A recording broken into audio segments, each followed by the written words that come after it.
देखिए आज हम बात करेंगे क्लास 10 बालाजी मौसम की एक्सरसाइज 10.2 टॉपिक है हाइट एंड। सबसे पहले हमें जानना ये है कि हाइट एंड डिस्टेंस होता है। सबसे पहले इसलिए देखेंगे कि हाइट एंड डिस्टेंस के बारे में थोड़ी सी बात करेंगे। इसके दो फॉर्म के बारे में जानना होता है। एक हमारा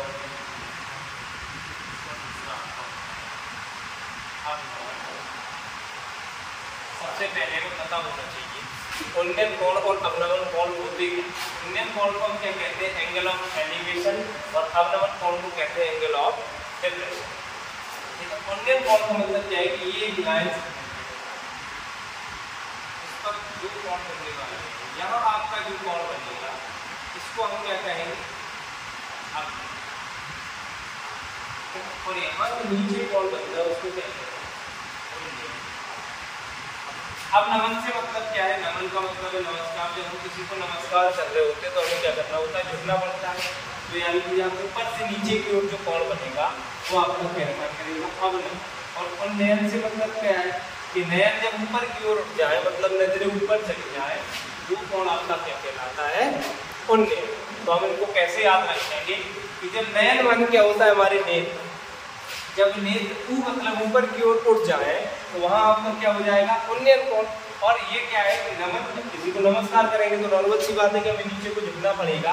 तो जब नमन की बात करेंगे तो हम नीचे को झुकेंगे। तो जब ऊपर से नीचे की ओर झुकेगा तो जो कोण बनेगा उसको क्या कहेंगे? अवनमन। तो दोनों चीजें हमने बहुत अच्छे से समझी कि उन्नयन कोण आपका क्या होता है और उसके बाद अवनमन। अब देखेंगे प्रश्न को। पहले प्रश्न में कहा गया है जिस समय सूर्य का उन्नयन कोण 45 अंश कोण उन्नयन कोण हमने देखा कहाँ बनता है? नीचे। तो यहाँ कोण कितना था? 45 सूर्य हमारा यहाँ होता है। उसके बाद उन्होंने कहा है तो एक मीनार की परछाई हमारी कहाँ बनेगी? नीचे की। तो मीनार की परछाई को हमने x मान लिया, फिर को लिखना होगा AB। और उस मीनार की लंबाई से बहुत विकल्पी प्रश्न है, थोड़ा बेसिक समझेंगे, उसके बाद आगे एक्सरसाइज को चलेंगे। तो पहले क्या है? बराबर है पहले ऑप्शन में, दूसरे में क्या है? तीसरे में कम और चौथे में इनमें से कोई नहीं। यानी कि परछाई और जो मीनार की ऊंचाई है उसकी लंबाई आपस में बराबर है, या परछाई या मीनार एक दूसरे से अधिक है या कम। 45 सबसे पहले देखेंगे ये क्या है? लंब और आधार। हमारा लंब और आधार किसके अंतर्गत आता है? tan थीटा बराबर क्या हो गया? लंब बटे आधार। tan थीटा की वैल्यू कितनी दी हुई है? 45 बराबर है लंब क्या है? h। क्योंकि हमें पता है कि tan 45 की वैल्यू क्या होती है? a बराबर में h अपॉन तो इसको कैंची गुणा कराएंगे तो h बराबर किसके हो जाएगा? x।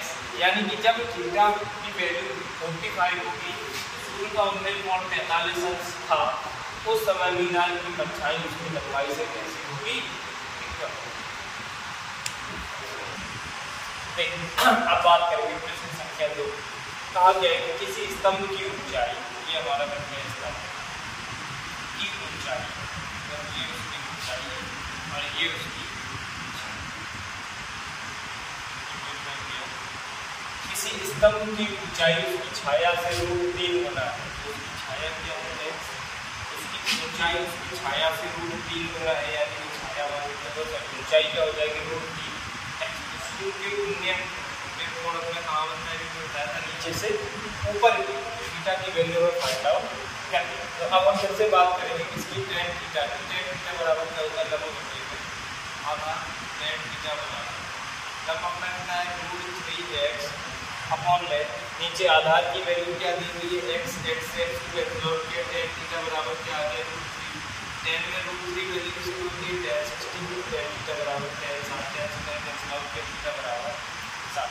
यानी कि जब उसकी स्तंभ की ऊंचाई उसकी छाया से √3 गुना होगी तो सूर्य के उन्नयन कोण का मान हमारा क्या हो जाएगा? 60। देखिए बात करेंगे प्रश्न संख्या 3 की। दिया है कि एक मीनार के आधार से 20 मीटर दूर, एक मीनार के आधार से 20 मीटर ये दूरी कितनी होगी? 20 मीटर। ठीक, भूमि पर स्थित एक बिंदु से मीनार की चोटी का 20 मीटर दूर एक बिंदु से मीनार की चोटी का उन्नयन कोण, उन्नयन मतलब ये वाला कोण कितना? 30 अंश है, तब मीनार की ऊंचाई यानी कि ये फिर से वही कंसेप्ट है। tan थीटा बराबर है क्या होता है tan थीटा बराबर लंब बटे लंब क्या होता है h अपॉन में आधार कितना है tan थीटा की वैल्यू कितनी गिवन है थीटा बराबर फंक्शन है बराबर में h अपॉन में tan 30 की वैल्यू है पता है कि tan 30 की भी वैल्यू क्या थी 1 अपॉन में √1/√3 बराबर में h अपॉन में h गुणा कराएंगे तो √3h बराबर कितना हो गया 20 h बराबर क्या निकल के आया 20 में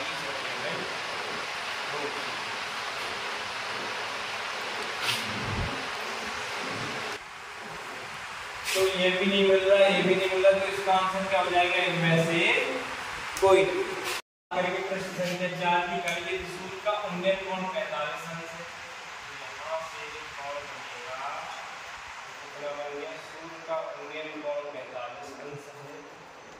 उसके बाद कहा है कि तब h मीटर की स्तंभ की परछाई यानी कि जो उसकी लंबाई है वो h मीटर है परछाई हमें निकाल तो हम इसको क्या मान लें इसको x मान लें तो लिख देते हैं माना परछाई बराबर क्या होगी x ठीक फिर से वही कॉन्सेप्ट tan थीटा बराबर लंब बटे आधार tan थीटा बराबर लंब क्या है h अपॉन में थीटा की वैल्यू क्या दी हुई है 45 तो tan 45 बराबर में h बटे एक वैल्यू हुई h बटे h बराबर हो गई किसकी यानी कि हमने जो वैल्यू मानी हुई थी वो उसकी लंबाई की बराबर है तो इसका क्या होगी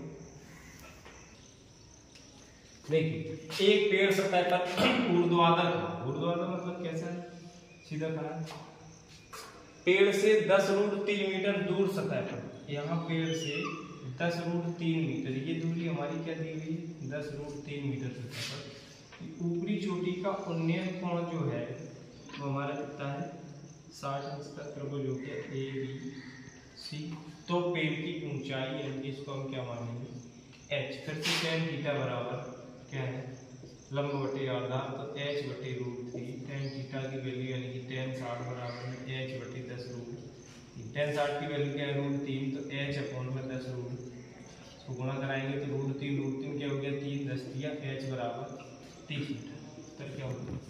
इस प्रकार पांचों प्रश्नों को हमने हल कर लिया जो बहुविकल्पी दी हुई थे। अब बात करेंगे प्रश्न संख्या 6।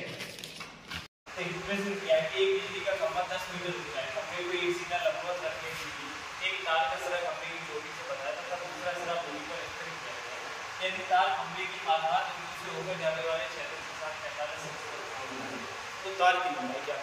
अब हम बात करेंगे कि हम सबसे पहले हमें चित्र बनाना सीखा कैसे करना है। तो एक बिजली का खंभा उन्होंने कहा है कि बिजली का जो खंभा है वो आपका है 10 मीटर तो हमने सबसे पहले क्या होगा ये आपका बिजली का खंभा हो गया इसकी ऊंचाई उन्होंने क्या बताई हुई क्या है 10 ठीक है ना यानी कि बिजली का जो खंभा है इसकी ऊंचाई क्या है 10 मीटर। अब उन्होंने कहा है कि खंभे को सीधा लंबवत रखने के लिए एक तार का सिरा तार ऐसा तो बांधा है क्या तार बांधा जाएगा आपका ऐसा ये बांधा गया तार खंभे की चोटी से बंधा है तो चोटी से बन गया। उसके बाद अगली बात करेंगे तथा दूसरा सिरा भूमि पर स्थिर किया गया है हमने ये उसका जो दूसरा सिरा है तो हम लाके हमने कहाँ पर रखे भूमि पे।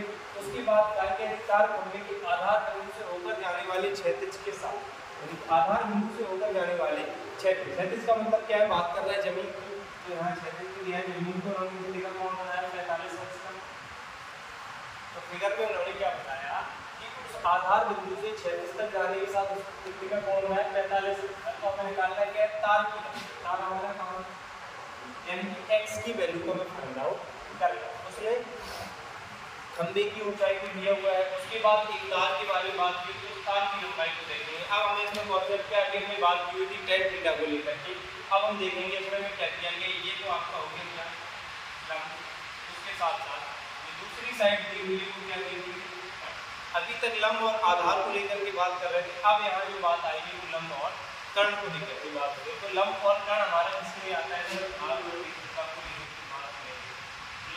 आपका आता है जिसमें साइन थीटा तो साइन थीटा की बात करेंगे साइन थीटा बराबर क्या है लंब क्या दिया हुआ है 10 मीटर थीटा की वैल्यू क्या दी हुई है 45 बराबर लंब क्या है 10 मीटर कर्ण x sin 45 की वैल्यू 1/√10 अपॉन में x इनको मल्टीप्लाई कराएंगे तो x = 10 x बराबर 10 √2 की वैल्यू बताएं क्या होगी 1.41 10 से 0.1 बात चला जाएगा तो 14.14 यानी कि तार की जो लंबाई निकल के आएगी वो आपकी क्या निकल के आएगी 14